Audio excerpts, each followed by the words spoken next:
ನಮಸ್ತೆ, ಚೆನ್ನಾಗಿದ್ದೀರಲ್ಲ? ಸ್ವಲ್ಪ ಈ ಕಡೆ ಬರೋಣ ಅದು ಜನ ಪಾಪ ಹೋಗಕ್ಕೆ.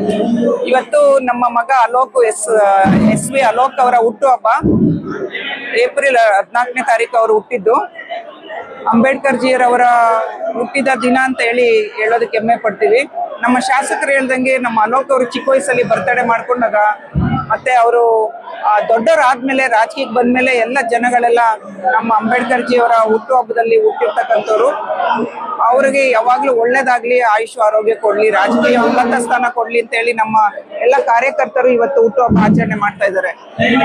ಅಲೋಕ್ ಅವರು ಸಹ ಅಮೆರಿಕದ ನ್ಯೂಯಾರ್ಕ್ ನಲ್ಲಿ ಕೊಲಂಬಿಯಾ ಯೂನಿವರ್ಸಿಟಿನಲ್ಲಿ ಮಾಸ್ಟರ್ಸ್ ಮಾಡಿದ್ರು. ಅಲ್ಲೂ ಸಹ ಅಂಬೇಡ್ಕರ್ ಅವರ ಜಯಂತ್ಯೋತ್ಸವನ್ನ ಅವರ ಸ್ಟ್ಯಾಚು ಅಲ್ಲಿ ಕೊಲಂಬಿಯಾ ಯೂನಿವರ್ಸಿಟಿನಲ್ಲಿ ಇರ್ತಾ ಇತ್ತು. ಅವಾಗ ಇದ್ದಾಗ ಅಲ್ಲಿ ಅವರು ಸಹ ಒಂದು ಲೈಬ್ರರಿನಲ್ಲಿ ಅವರ ನಮ್ಮ ಭಾರತ ದೇಶದ ಕೆಲವು ವಿದ್ಯಾರ್ಥಿಗಳು ಎಲ್ಲರೂ ಸಹ ಸೇರಿ ಅವತ್ತು ಬರ್ತಡೇ ಆಚರಣೆ ಮಾಡ್ತಾ ಇದ್ರು. ಅವರು ಸಹ ಅಲ್ಲಿ ಪಾಲ್ಗೊಳ್ತಾ ಇದ್ರು. ಈ ರೀತಿಯಾಗಿ ಅವರು ಒಳ್ಳೆಯ ವಿಚಾರಗಳನ್ನ ತಿಳ್ಕೊಂಡು, ದೇಶದ ಬಗ್ಗೆ ವಿಚಾರಗಳು, ಪ್ರಪಂಚಾದ್ಯಂತ ವಿಚಾರಗಳನ್ನ ತಿಳ್ಕೊಂಡು ಓದಿ ಬಂದಿರ್ತಕ್ಕಂಥವ್ರು.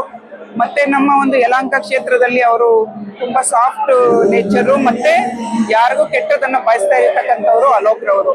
ಅವರ ಹುಟ್ಟುಹಬ್ಬ ಒಳ್ಳೇದಾಗ್ಲಿ, ಅವ್ರಿಗೆ ಜನಗಳ ಪ್ರೀತಿ ವಿಶ್ವಾಸ ಹೀಗೆ ಇರ್ಲಿ. ಇವತ್ತು ಹುಟ್ಟುಹಬ್ಬ ಅವ್ರು ಏನ್ ಮಾಡ್ಕೋಬೇಕಂತ ಏನು ಇಷ್ಟಪಟ್ಟಿರ್ಲಿಲ್ಲ. ಅವ್ರೊಂದ್ ಸ್ವಲ್ಪ ಆತರ ಅಷ್ಟು ದೊಡ್ಡದಾಗಿ ಆತರ ಪ್ರಚಾರ ತಗೊಳ್ಳೋದಾಗ್ಲಿ, ತುಂಬಾ ಗ್ರ್ಯಾಂಡ್ ಆಗಿರ್ಬೇಕು ಆತರ ಇಲ್ಲ. ಅವರು ಸ್ವಲ್ಪ ಅವರು ಸಿಂಪಲ್ ನೇಚರ್ ಅವ್ರದ್ದು.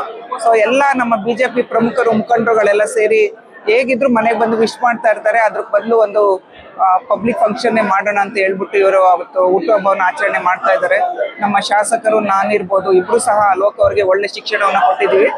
ಮುಂದಿನ ದಿನಗಳಲ್ಲಿ ನಮ್ಮ ಭಾರತೀಯ ಜನತಾ ಪಾರ್ಟಿಯ ಪ್ರಮುಖರು, ನಮ್ಮ ಬಿಜೆಪಿಯ ಲೀಡರ್ಸ್ಗಳು ಯಾವ ರೀತಿ ಅವರನ್ನ ನಡ್ಸ್ಕೊಂಡು ಹೋಗ್ತಾರೋ ಅದ್ರ ಮೇಲೆ ಅವರ ಭವಿಷ್ಯ ಉಳ್ಕೊಂಡಿದೆ ಅಂತ ಹೇಳಕ್ ಇಷ್ಟಪಡ್ತೀನಿ.